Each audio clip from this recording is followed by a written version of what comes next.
different types of cycles, circuits used in the thermal power station.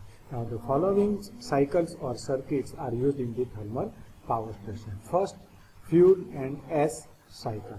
Second, air and flue gas cycle. Third, feed water and steam cycle. Fourth, cooling water cycle. And fifth, electric cycle. First, let me see fuel and S cycle, which is used in the thermal power station. So here you can see the fuel and S cycles in this figure. Now where the coal is used as a fuel in the power station. Now the coal is brought to the side by the power station either by sea area or sea route or mainly by railway route. Now mostly we are using a railway route for the transportation for the coal for the thermal power station. Now when the coal is brought by the railway route, each wagon is weighted first. Here you can see. First, each and every wagon is weighted and unloaded in the receiving hopper one by one wagon by using wagon tippler. So it is most important. With the help of wagon tippler, we can unload the coal which is present in the wagon. Now afterward the coal is stored in the storage area. This area is specified in the thermal power station to store the coal. So that means the coal is storage in the storage area. Now the big iron pieces and the nut bolts are mixed with this coal. It is most important. Big iron pieces or bolts are present in the coal. Now the coal from the storage is taken into the magnetic separator, where the big pieces of iron or the bolts are separated from the coal. Now then this coal is taken into the crusher house, where the big pieces of coals are crushed into the required small pieces or smaller size. Now with the help of this belt conveyor, here you can see belt conveyor, the coal from the crusher house is taken into the hopper which is placed in the boiler house. Now if the chain gate fire type boiler is used, then the coal is directly taken into boiler furnace. But recently or the nowadays we are using pulverized fuel type boiler, because the coal is made up into powder form. There will be a proper combustion of coal. That means it increases the efficiency. We will get maximum heat when the coal is burned. So if it is in powder form, the proper consumption of coal is done. So therefore the coal from hopper are taken into the coal dryer, because in this stage there is some moisture presence in the coal. So if we want to proper combustion of coal, we have to remove this moisture which is present in the coal. So for that, whatever the coal taken from this hopper, it is passing through the coal dryer, which removes moisture into the coal. Now then, coal is made into powder form in the ball pulverized mill. Then the powder form of coal is mixed with the hot air, and it is taken into the boiler. Now this is then burned in the boiler furnace. Now due to this combustion of coal, the ash is produced and it is collected in the ash pit, and it is cooled by the cooled water. it is cooled by the water. Now then it is removed by scrap conveyor and it is taken into ash storage area. At proper time it is disposed. Now next, what are the major equipments and the auxiliaries used in the fuel and ash cycle? First, wagon tippler. That is your main equipment. So wagon tippler is used to unload the coal from the wagon. Now the first, when the wagon comes from the train route, this wagon is placed on the platform in the power station. That means wagon is placed on the platform by shunting engine. Now then wagon clamps by the clamp to hold it.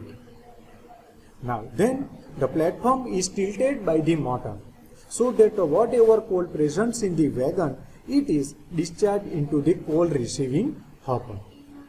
Now then empty wagon is replaced by another filled coal wagon by the engine on the another platform. So the main function of wagon tippler, it is used to unload the coal from the wagon. Now second, magnetic separator. It is also most important. So already I told you, when digging in a mine, the piece of iron, bolts, etc. comes together with the coal and there is no one to separate it. So these iron pieces and bolts are separated from the coal by the magnetic separator before it is taken into the crusher house. So in this magnetic separator, a powerful magnet is used.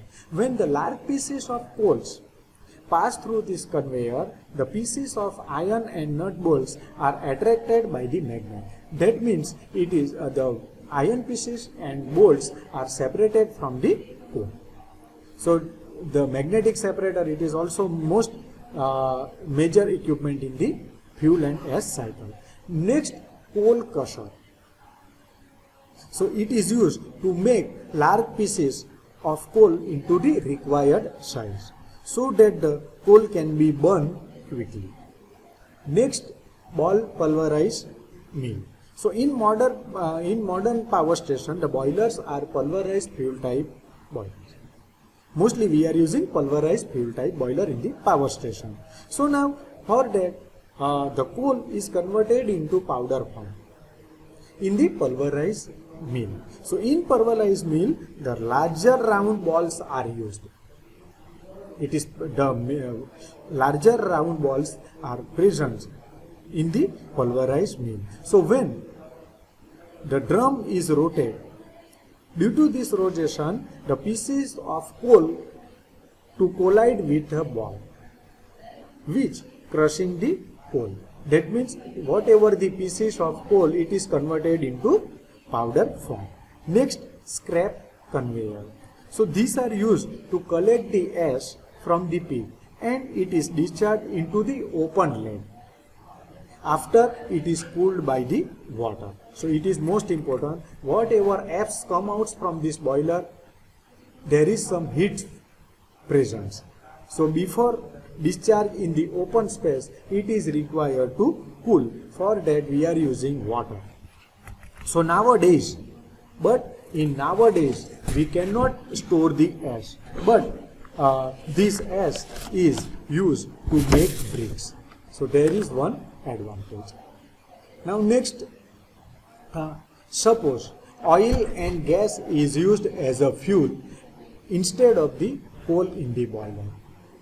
Because the shortage of this coal, we are using oil and gas in the power station as a fuel. So suppose we are using oil and gas as a fuel in the power, input fuel in the power station. So now as shown in this figure, the oil is that remains in the oil refinery after the distillation is called residual fuel oil, and this residual fuel oil is used as an input fuel in the boiler. So oil is brought to the side by the train of oil tankers.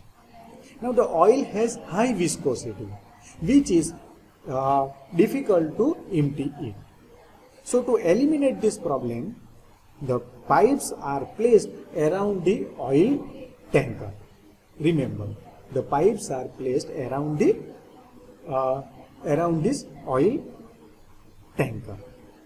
Now, after that, the steam passed into the pipes, which heats the residual fuel which is present in the oil tanker, and it is taken into receiving tank.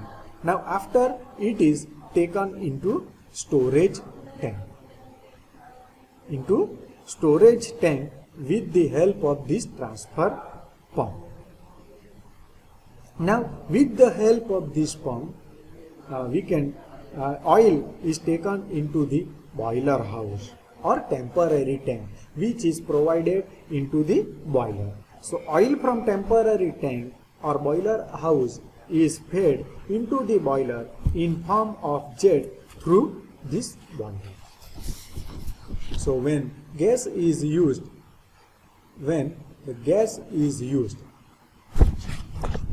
there is no need to store. In this case, if we are using gas as an input fuel for the boiler, that time there is no need to store it, because the volume of gas is very large. So it requires high volume capacity of the tank.